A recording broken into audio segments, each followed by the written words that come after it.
Welcome back to busy London, everyone. If you've seen my previous videos, you know I got offered a brand new bike from Yamaha. Same MT09 I had 2 years ago, but the new version 2019 one. Ended up crashing it after 3 days. The police ended up taking it, I would say unlawfully. Thank you. And yeah, I just wanted to talk about the real cost of crashing, of having a motorcycle accident. Welcome. So yeah, the real cost of a motorcycle accident. I'm just going to go through a few things. So I'm going to go through gear costs, motorcycle repair costs, the actual motorcycle cost that you're going to incur afterwards, because some things people don't think about. Now, if you've got fully comprehensive insurance, which means that your insurance covers everything, no matter what happens to you and your motorcycle, that's fine. And then I'm going to talk about hospital costs as well. Because again, some people don't have insurance. Now, in England, I think 99% of the people living here would get covered because of the NHS, which is the National Health Service.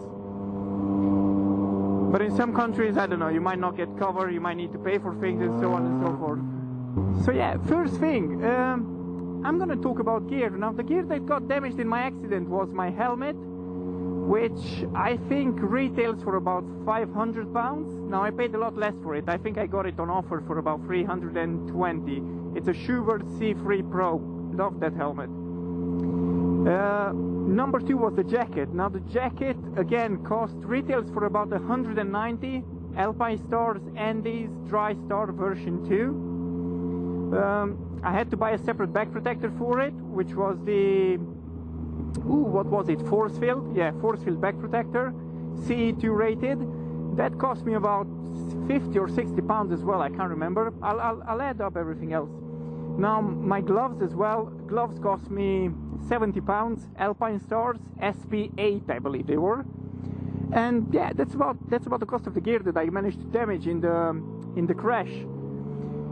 Now, from a damage perspective to the motorcycle, it might not look like much. If you go back and see my previous video, I went a bit into detail on the actual damage of the bike. So levers, bar ends, tank, what else?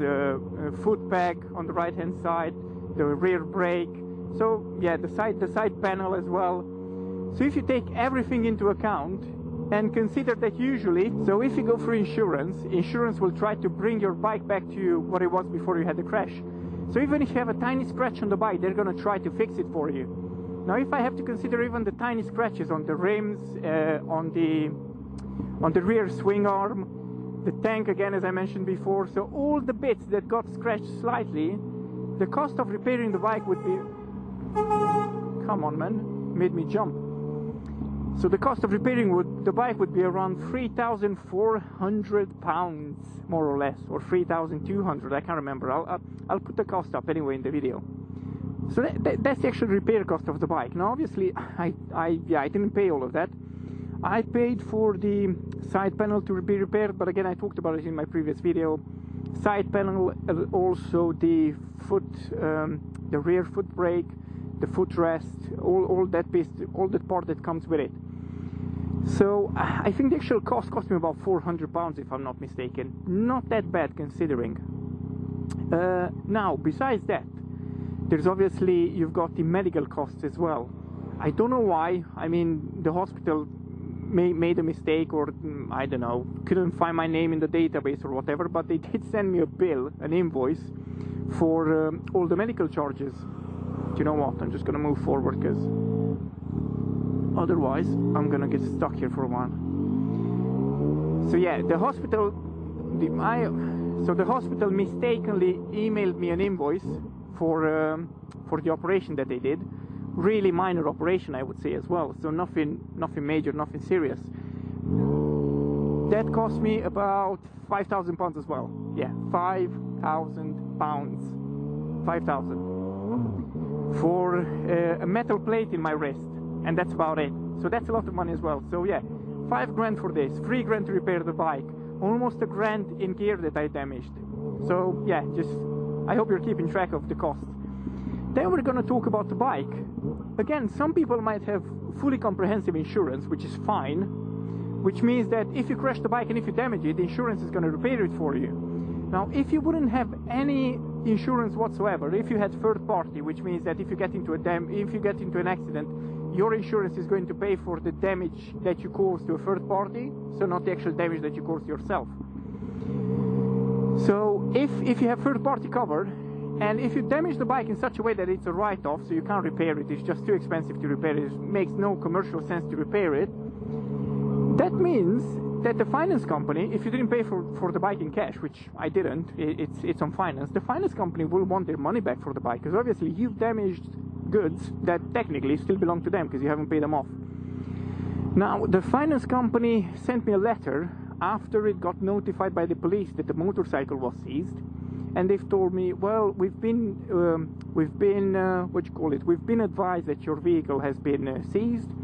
You no longer own it, or no longer in possession of it, or whatever, and based on the contract that we have and what you've signed, you now need to pay us the full amount of the bike.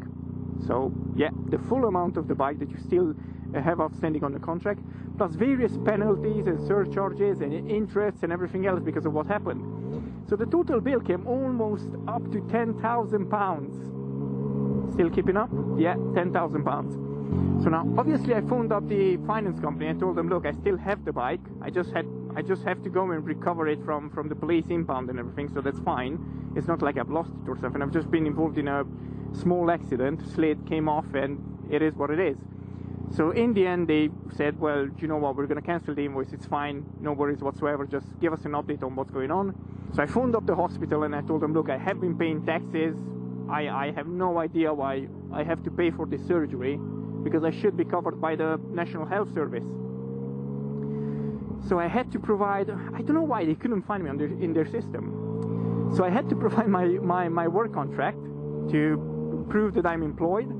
I had to provide my last 3 bills, I believe, my passport, all sorts of documents, just to prove that I actually live here and that I pay taxes here. I mean, that's ridiculous. So yeah, in the end, managed to cancel the 5 grand. So cancel the 5 grand from the surgery, managed to cancel the 10 grand from the motorcycle. I was left to pay the damage to the motorcycle. Again, I've explained in the previous video, I didn't want to go through all the hassle of going through insurance, getting my premiums up and everything, because at the end of the day, if you do go through insurance, the year after you end up paying a lot more because you've made a claim beforehand. So I did not want to do that, and for £400 to get the bike roadworthy again, I've just said I'll put it down and I'll fix all the small bits like this bar end and the levers, which I've now changed. But I've said I'll pay them. What's happening there?